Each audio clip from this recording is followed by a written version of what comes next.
Good evening and welcome. Tonight I'm going to be reading to you from National Geographic History magazine. I ran a poll on my community tab asking you which articles you guys wanted to hear about, and the winners were for Timbuktu and the real Dracula. Perfect for October coming up. But first, I just want to get this out really quick. I want to show you this. This is my script notebook. I bought this notebook at the drugstore the day my first video went live so I could write scripts inside of it. And it's been all over the place with me. It's got cat food on it. But I filled it out the other day. Like, I just finished Switzerland, right? There's my Switzerland script on the very last page. And it just feels really weird that, oh gosh, there's some scrapped videos in there too. Videos that never got made. But yeah, it's really cool that I finished it. I'm going to save this book forever. And I don't know, I just think it's really cool. So I'll show you my new script book. Nope. This is it. So I already have some notes in it, so you're not allowed to peek because the order I'm going in is in the front page. Like, I'll show you this. In my old one, I did the order and I'd cross them off when I'd finish filming. But yeah, that's all you get to see.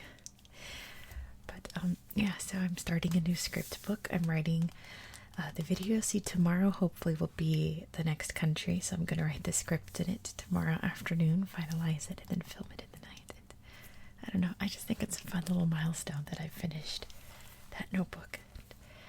You know, there was a time when I first started that I didn't know if this channel was going to work or if anyone was going to watch it. And, you know, it's really fun to fill out a whole entire notebook. Anyway, let's get into the history. Let's see. There's this cool ad in the front for a new National Geographic book coming out in November about lost cities and ancient tombs. So there's a cool article in here about Egyptian death masks, which I think is part of that book. But this article and this article about the apocalypse are mostly visual. So they're neat articles, but it's not a lot of reading. So maybe one day we'll go through and look at the pictures. But tonight we're going to read about Timbuktu and Vlad the Impaler.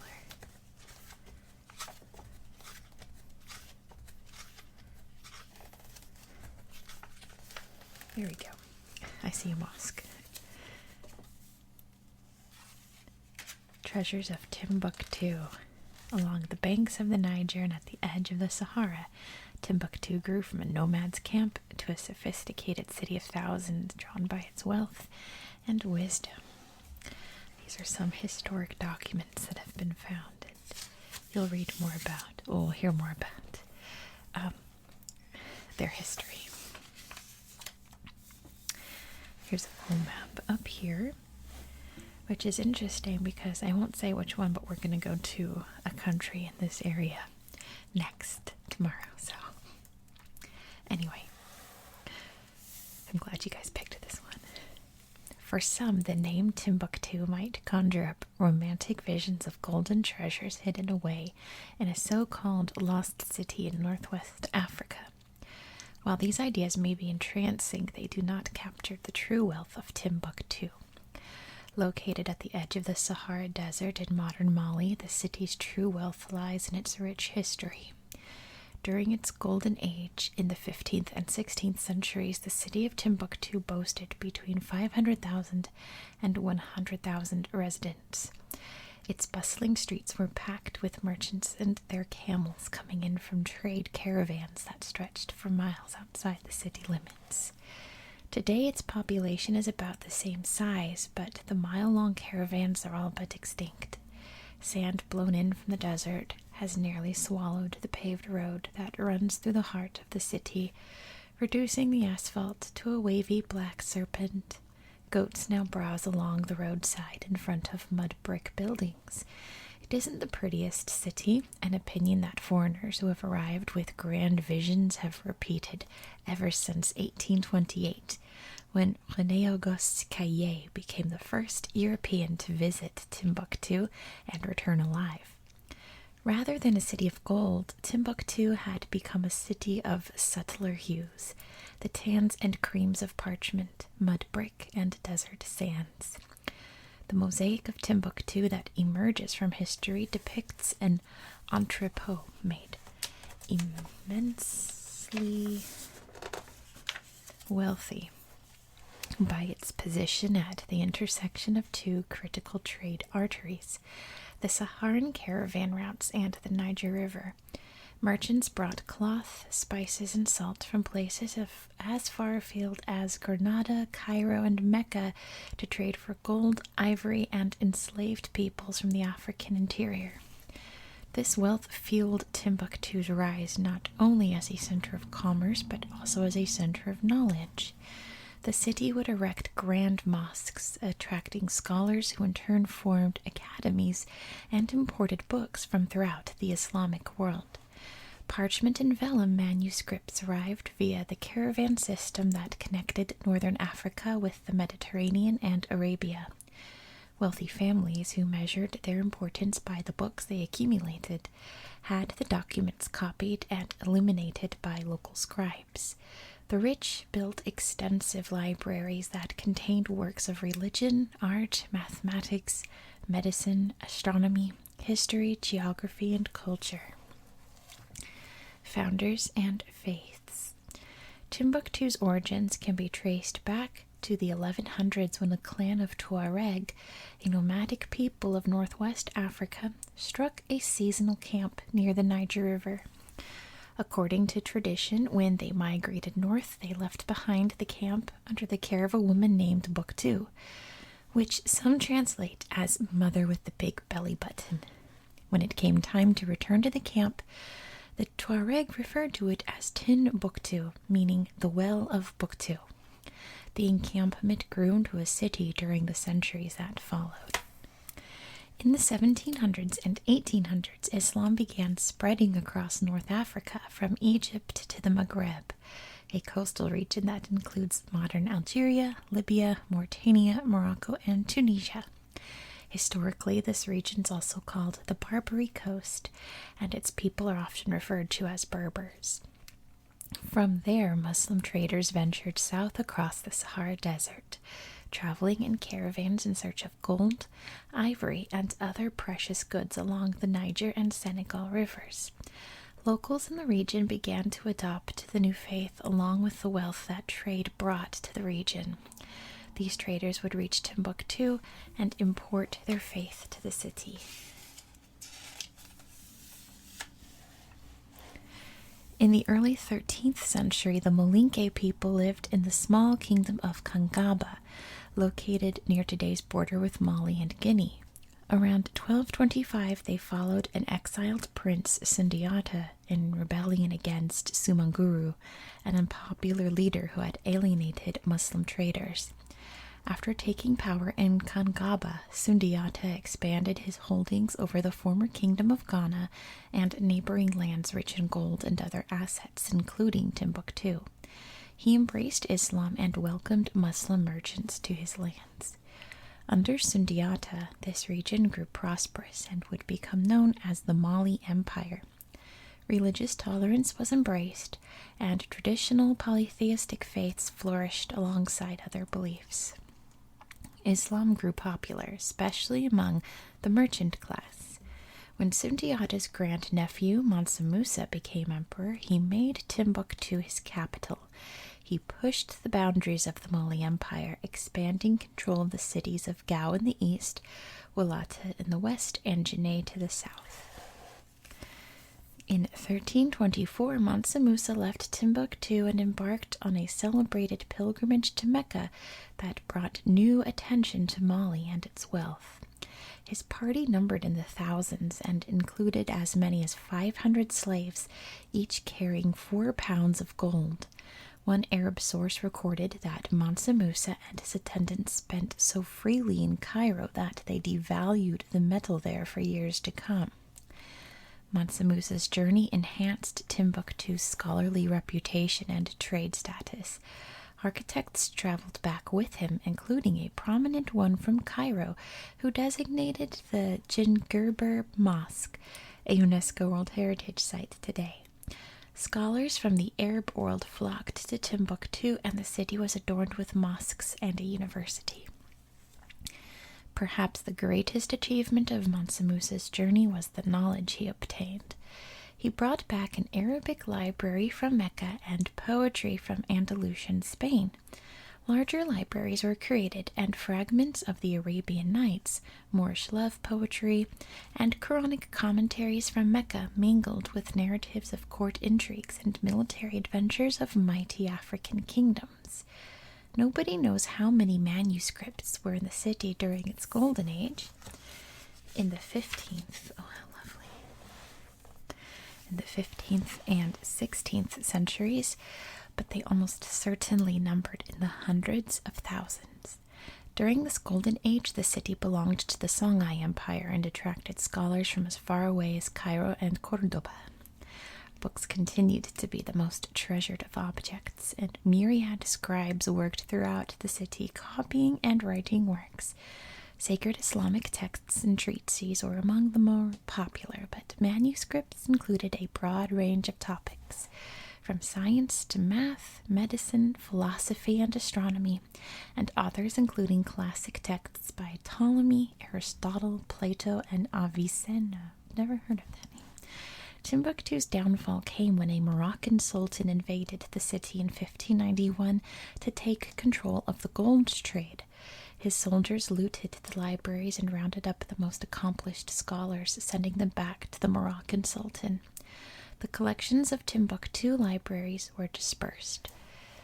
Families who owned private libraries hid their books. Some were sealed inside the mud brick walls of homes, others were buried in the desert, but countless were most likely lost or destroyed in transit. European fascination with the city grew over time, enhanced by the 16th century writings of Leo Africanus, who visited Timbuktu and recorded his impressions in A Geographical History of Africa. The city's reputation for mystery was also enhanced by the relative difficulty of reaching it. In 1828, French explorer René Auguste Caillet became the first European to visit the city and return. He published his accounts in Travels Through Central Africa to Timbuktu and Across the Great Desert to Morocco. Great title. Protecting and Preserving. Who is this? Oh, that's Caillet. Cool. By the late 19th century, Timbuktu's territory had fallen under the colonial rule of France. Soon after it gained its independence in 1960, the new country of Mali began to seek out and preserve the long-lost manuscripts of Timbuktu. The Ahmed Baba Institute was founded as part of this effort to save the centuries-old manuscripts. It was named for Timbuktu's most famous scholar, Ahmed Baba al-Masufi, who was held in exile in Marrakesh, Morocco after the 16th century takeover. Beginning in 1973, the Institute staff fanned out across the city, traveling by dugout canoe and camel caravan to different villages. They reached out to other countries in West Africa in their quest to recover manuscripts that had been relocated and hidden away centuries ago. Today, the Institute has become a repository for Timbuktu's rare books and manuscripts, the oldest of which date back to the city's founding. In addition, Timbuktu is home to more than 60 private libraries, some whose collections contain as many as several thousand manuscripts and others with only a precious handful. In 2012, a new peril emerged as jihadists, armed with weapons seized in Libya after the fall of Muammar Gaddafi, overran northern Mali. Overnight, Timbuktu was plunged into a nightmare, and residents feared for their lives. They knew the city's manuscripts were in danger, as well as the cultural heritage sites in the city. The police, the army, and all government officials fled. along with thousands of ordinary citizens. Looters filled the streets. Threatened with destruction as the brutal Sharia regime was established, many of the city's priceless manuscripts were spirited out of the city to safety. During 9 traumatic months, the group managed to rescue an estimated 350,000 manuscripts from 45 different libraries in and around Timbuktu. They hid them in Bamako, Mali's capital. Other volumes were secreted away in the city itself. The jihadists were defeated in 2013. When fleeing Timbuktu, they set fire to the Ahmed Baba Institute. When assessing the damage, researchers reported that many of the ancient manuscripts escaped destruction. Today, work continues to preserve these fragile treasures for the future, even in the face of political uncertainty. The search for ancient texts is tantalizingly unfinished, as the full extent of Timbuktu's treasures remain to be seen. So look at this. It turns out that portions of this is going to be in those Lost Cities Ancient Tombs book. Might have to check that out once my library gets it. I bet that's going to be a good one. Let's look at this picture. Restoring a fragile manuscript. Wow. Yeah, that's... Oh my gosh, I can imagine how thin and delicate that paper must be. But let's move on to Vlad the Impaler. The real Dracula. Vlad III, Prince of Wallachia in the 15th century, was famous for his staunch resistance against the Ottomans and infamous for grisly punishments inflicted on his enemies. 4 centuries later, his name would be associated with the Count Dracula of Bram Stoker's novel, but his real legacy is even more complicated. Dracula, Prince of Darkness, Lord of the Undead. This mythical character leaped onto the page from the fevered imagination of Irish writer Bram Stoker in 1897.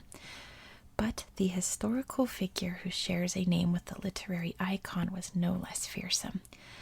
Vlad III Dracula was the voivoda, or prince-like military leader of Wallachia, a principality that joined with Moldavia in 1859 to form Romania, on and off between 1448 and 1476. Also known as Vlad III, Vlad Dracula, son of the dragon, and most famously Vlad the Impaler, or Vlad Tepes in Romanian. He was a brutal, sadistic leader famous for torturing his foes. By some estimates, he is responsible for the deaths of more than 80,000 people in his lifetime, a large percentage of them by impalement.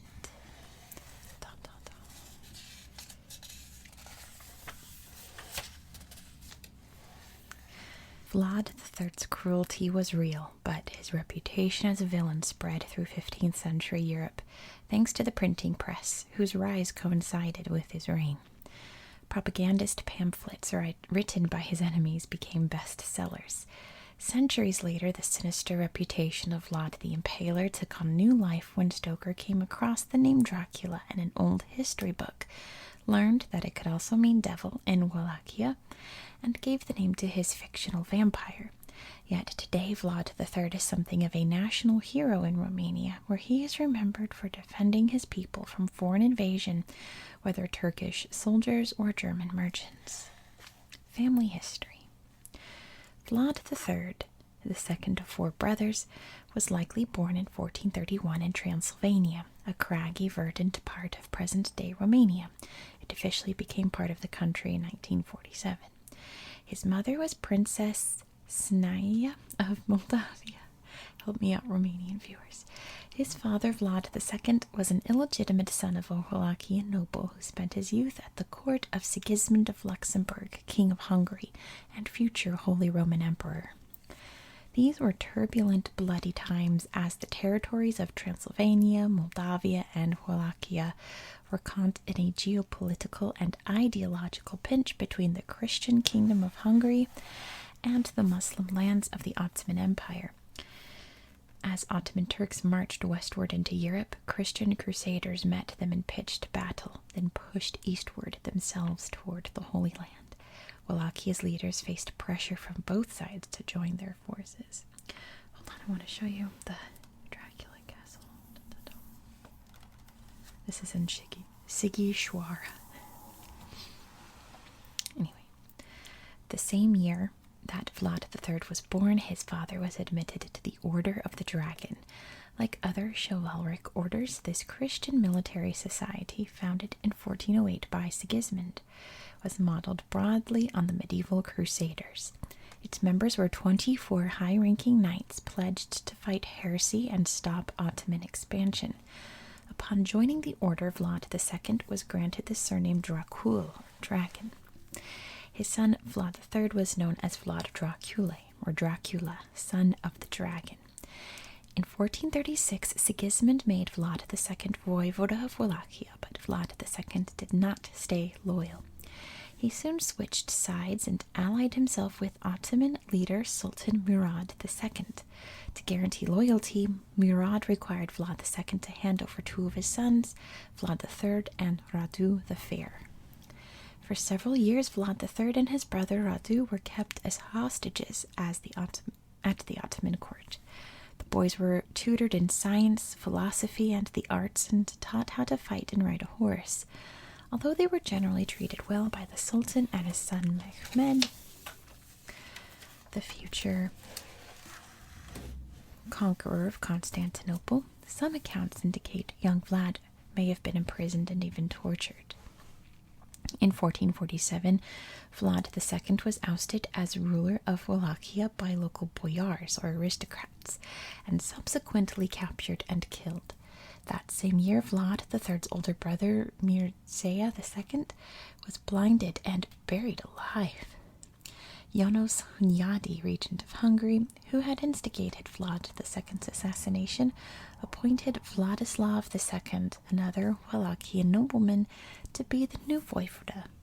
Historians cannot say for sure if these events motivated Vlad III's thirst for revenge, but one thing is clear. Soon after he was released from Ottoman captivity around 1447, Vlad III began his fight for power.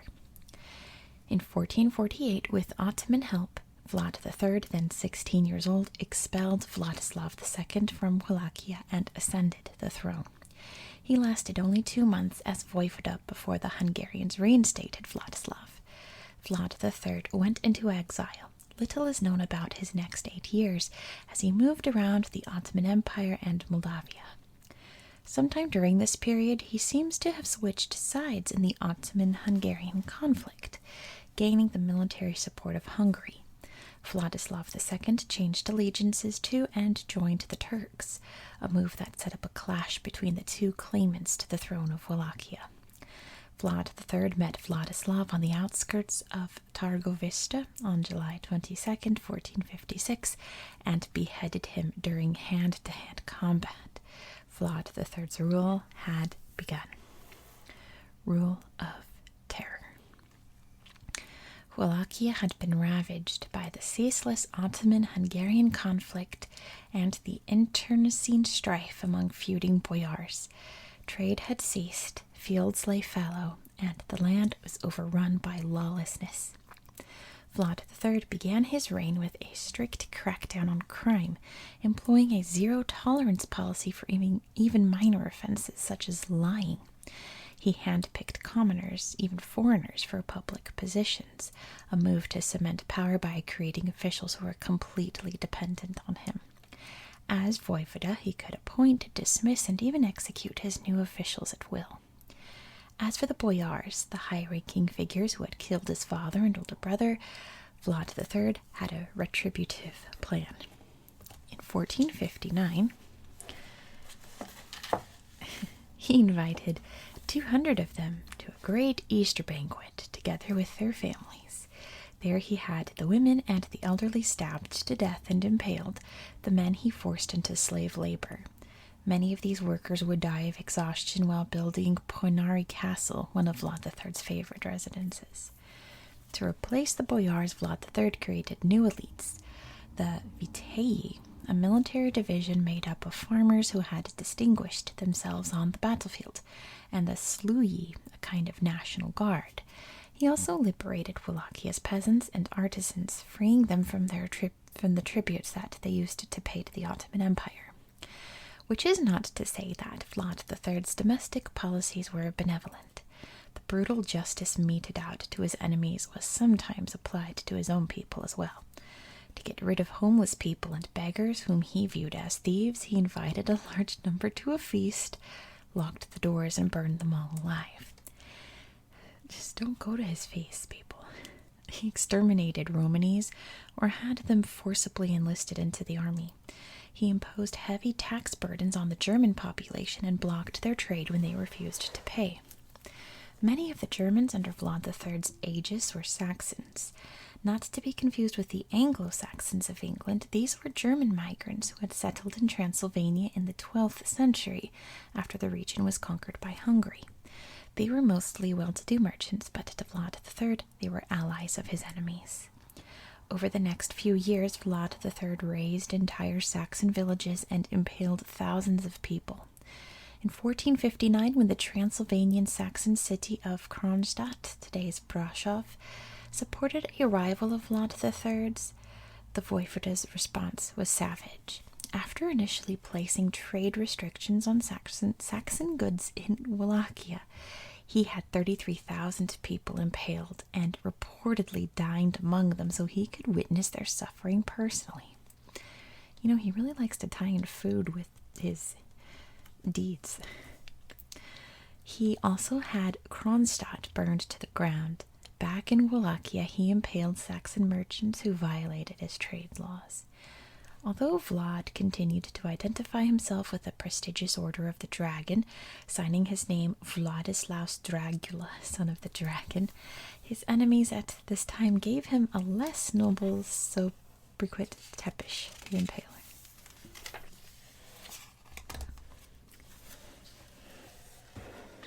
Move this. Oh, look. There he is eating among the bodies. He's just really... he knows what he likes, right? Vlad III mounted several bloody attacks against Catholic communities, too, and had the support of many of his people who, as Orthodox Christians, felt discriminated against by Hungarians and Saxon Catholics in Transylvania. Cities including Sibiu, Tarabarse, Amlas, and Fogara were targeted and suffered many losses before surrendering in 1460. These reprisals came to the attention of Pope Pius II, who produced a report in 1462 claiming that Vlad III had killed some 40,000 people. Drastic measures. Vlad III's foreign policy differed from that of his father and from many other leaders of the time. He never stopped opposing the Turks. In this he had the support of Matthias Corvinus, aka Matthias I, son of János Hunyadi and King of Hungary. Vlad III's tactics, both on and off the battlefield, against the Turks were extraordinarily brutal. In 1459, Mehmed II sent an embassy to Vlad III, claiming a tribute of 10,000 ducats and 300 young boys. When the diplomats declined to remove their turbans, citing religious custom, Vlad III saluted their devotion by nailing their hats to their heads. In 1461, the Turks offered to meet Vlad for a peace parley. In reality, they intended to ambush him. Vlad III responded with a foray into the Turkish dominion south of the Danube. I was about to say, was he going to respond with inviting him to dinner? Anyway, in the spring of 1462, Mehmed II assembled an army of 90,000 men and advanced on Wallachia. After conducting a series of night raids and guerrilla warfare, Vlad III employed his trademark tactic, impaling more than 23,000 prisoners with their families and putting them on display along the enemy's route outside the city of Targovice. Quote, "Their infants affixed to their mothers on the stakes," end quote, writes the French historian Matej Kazaku. And birds had made their nests in their entrails. The sight was so horrifying that Mehmed II, after seeing the forest of the dead, turned around and marched back to Constantinople. I don't blame him, my gosh. Vlad III wrote to Matthias I, explaining that he had killed peasants, men and women, old and young. "We killed 23,884 Turks, without counting those whom we burned in homes or the Turks whose heads were cut by our soldiers. very... He counted. Anyway, to prove the truth of his words, he produced sacks full of severed noses and ears. As Vlad III himself recognized, most of the victims were simple peasants, Serbian Christians and Bulgarians who had been subjugated by the Turks. The Turks ultimately prevailed because the Wallachian boyars had defected to Radu, Vlad III's brother. Radu guaranteed the aristocracy that by siding with the Ottomans, they would regain the privileges that Vlad III had stripped from them. Radu attracted support from the Romanian population who were tired of Vlad III's bloodlust. Vlad III's power, money, and troops had ebbed away so much that Matthias I was able to take him prisoner in 1462. Vlad was imprisoned in Hungary for 12 years, while power changed hands several times in Wallachia. Around 1475, Matthias I sent Vlad III to recover Wallachia for Hungary. In November 1476, Vlad III scored an initial victory, but 1 month later suffered a brutal defeat. His rival, backed by Ottoman troops, ambushed, killed, and beheaded him. By most accounts, his severed head was sent to Mehmed II in Constantinople to be put on display above the city's gates. Despite all that, Vlad III might have been a mere footnote of the Middle Ages if it were not for a book published in 1820. Written by William Wilkinson, the British consul to Wallachia, an account of the principalities of Wallachia and Moldavia, with various political observations relating to them, delves into the region's history and mentions the notorious warlord Vlad the Impaler. Bram Stoker never visited Vlad's homeland, but was known to have come across Wilkinson's book in 1890. Afterward, he wrote the following: Voivode, Dracula. Dracula in Wallachian language means devil. Wallachians were accustomed to give it as a surname to any person who rendered himself conspicuous either by courage, cruel actions, or cunning. While the life of Vlad the Impaler has long since ended, the enduring legacy of Dracula was just beginning. And that's where we're going to end tonight. So, I have lots of fun articles to read out of these cool magazines for you guys. Let me know if you want more of this. And yeah, if you're not subscribed already, if you're still awake, be sure to hit that subscribe button because there's a lot more of this I post every day. So if this is the stuff you like to hear about and hear me read, this is the channel for you. So again, thank you so much for watching. I hope you found this video relaxing and educational, and I hope that you have a very good